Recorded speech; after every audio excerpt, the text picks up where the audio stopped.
আসসালামু আলাইকুম। Welcome to venture property solutions. আজকে যে প্রপার্টিটি আপনাদেরকে ঘুরে দেখাবো এটা চন্দ্রিমা হাউজিং এভিনিউ রোডে ১৪৪০ স্কোয়ার ফিটের একটা 100% রেডি ফ্ল্যাট। রয়েছে ৩টা বেডরুম, ৩টা বাথরুম এবং ৩টা বারান্দা। আর প্রতিটি অ্যাপার্টমেন্টের সাথে এখানে পার্কিং এর ব্যবস্থা রয়েছে।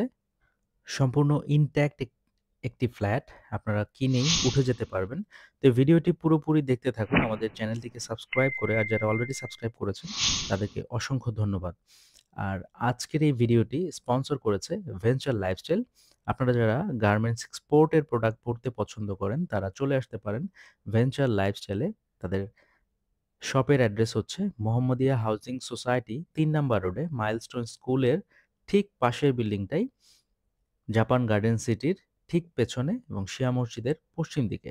এখানে আপনারা পেয়ে যাবেন লেডিস, জেন্টস এবং কিডস সকল আইটেম। তো আপনারা ভিজিট করে দেখতে পারেন তাদের শোরুমটি। আর আমরা চলে এসেছি অ্যাপার্টমেন্টের ভেতরে। আমরা ঢুকেই দেখতে পাচ্ছি লিভিং এবং ডাইনিং স্পেসটি কিন্তু যথেষ্ট বড়। এটা যদিও উত্তরমুখী ফ্ল্যাট কিন্তু পর্যাপ্ত পরিমাণ ভয়েড থাকার কারণে এবং বিল্ডিংটি ভালো পরিমাণ জায়গা ছেড়ে করার কারণে কিন্তু এখানে পর্যাপ্ত পরিমাণ আলো বাতাস রয়েছে। আমরা প্রথমেই ঢুকে কিচেনটা দেখছি। কিচেনটা কিন্তু রেক্টেঙ্গুলার শেপের, এখানে এল শেপের একটা প্ল্যাটফর্ম করা হয়েছে এবং পর্যাপ্ত পরিমাণ স্পেস আপনি এখানে পেয়ে যাবেন। সকল টাইলস এবং ফিচার ফিটিংস গুলো কিন্তু বেশ ভালো মানের লাগানো হয়েছে। এখানে ডাইনিং এর পাশে একটা ব্যালকনি রয়েছে এবং ব্যালকনিটা কিন্তু পুরো ডাইনিংটা জুড়েই আ করা হয়েছে। সো এখানে আপনি পর্যাপ্ত পরিমাণ স্পেস পাবেন। এটা একটা বেডরুম। এই বেডরুমটার সাথে অ্যাটাচ বাথরুম রয়েছে। যদিও কোনো ব্যালকনি নাই, বাট ভয়েড এর সাথে হওয়াতে এই রুমটা কিন্তু যথেষ্ট বড়। আর এখানে যে বাথরুমটা রয়েছে, নট অনলি এই বাথরুমটা, প্রত্যেকটা বাথরুমই কিন্তু বেশ বড় সাইজের। তো এখানে লাইটের স্বল্পতা থাকার কারণে আমি বাথরুমটা বেশ ভালো করে দেখাতে পারলাম না। মসকিউটো নেট সবগুলোই করা আছে সবগুলো জায়গাতে। আপনাকে এক্সট্রা কোনো কিছুই করতে হবে না। আমি আগেও বলেছি যে ফিচার ফিটিংস গুলো বেশ ভালো মানের এখানে ব্যবহার করা হয়েছে এবং আপনারা এই লিভিং আর ডাইনিং স্পেসটা যদি একটু দেখেন, এটা কিন্তু বেশ বড় একটি জায়গা নিয়ে করা। আমরা একটু ডাইনিং এর পাশের যে বারান্দাটা আছে, এই বারান্দাটা দেখে আসি। আর এটা এভিনিউ রোডের উপরে হওয়াতে যেহেতু সামনে ৪০ ফিট রাস্তা, এটা সবসময় কিন্তু ওপেন থাকবে। এই জায়গাটা ব্লক হওয়ার তো কোনো সুযোগই নাই। এখান দিয়ে আপনি আলো বাতাস পর্যাপ্ত পরিমাণ আপনার এই ফ্ল্যাটে পাবেন। আর এটি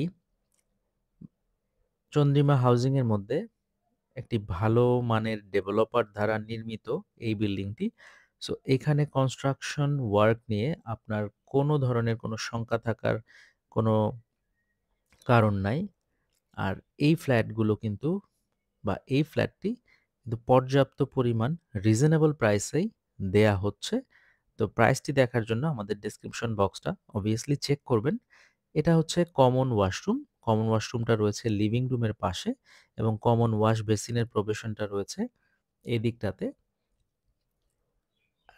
এই পাশে রয়েছে বেডরুম একটি। এটা আমরা মাস্টার বেডরুম বলতে পারি। কারণ এখানে প্রত্যেকটা বেডরুমের সাইজ বেশ বড়। এখানে আপনি আপনার বেডটা অ্যালাইনমেন্টে রেখে আপনার যে ফার্নিচারগুলো আছে সেগুলোও খুব সুন্দরভাবে অ্যাকোমোডেট করতে পারবেন এবং এক্সট্রাভাবে ক্যাবিনেটসের জন্য কিন্তু জায়গা রাখা আছে। যেহেতু নতুন ফ্ল্যাট এখানে কোনো ক্যাবিনেটস করা নাই। আপনাকে আপনার পছন্দ মতো যে ইন্টেরিয়র ওয়ার্কটা আছে সেটা করে নিতে হবে। আর এই বেডরুমটার সাথেও একটা বারান্দা এখানে রয়েছে এবং প্রত্যেকটা বারান্দাই কিন্তু বেশ বড় সাইজের। এখানে ২ টা রুম রয়েছে যেটা রোড সাইড পড়েছে। একটা রুম শুধু রোড সাইডে পড়ে নাই। আর ক্রস ভেন্টিলেশনের ব্যবস্থা রাখা হয়েছে এই ফ্ল্যাটটাতে। তো সবসময় কিন্তু এই ফ্ল্যাটটা এনলাইটেড অবস্থায়ই থাকবে। বিল্ডিংয়ে যদিও একটা লিফট, বাট বেশ ভালো মানের লিফট হওয়াতে এখানে কিন্তু কোনো ধরনের ট্রাবল হওয়ার কোনো সুযোগ নেই। আর ২৭ টা ইউনিট রয়েছে। প্রতিটা ফ্লোরে ৩ টা করে ইউনিট।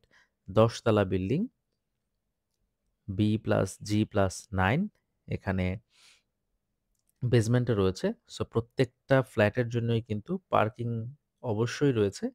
আর এটা হচ্ছে আরেকটা বেডরুম। এই বেডরুমটাও রোড সাইডেই পড়েছে এবং এখানেও কিন্তু যথেষ্ট পরিমাণ আলো বাতাস আমরা দেখতে পাচ্ছি। এখানে ২ দিকে ক্যাবিনেট করার জন্য জায়গা করে রাখা আছে। তো এই ফ্ল্যাটটি যারা সরাসরি ভিজিট করতে চাচ্ছেন, তারা স্ক্রিনে দেখানো নাম্বারগুলোতে আমাদের সাথে যোগাযোগ করতে পারেন। আর আজকে বিদায় নিচ্ছি। দেখা হবে নতুন কোনো ভিডিওতে। আল্লাহ হাফেজ। আসসালামু আলাইকুম।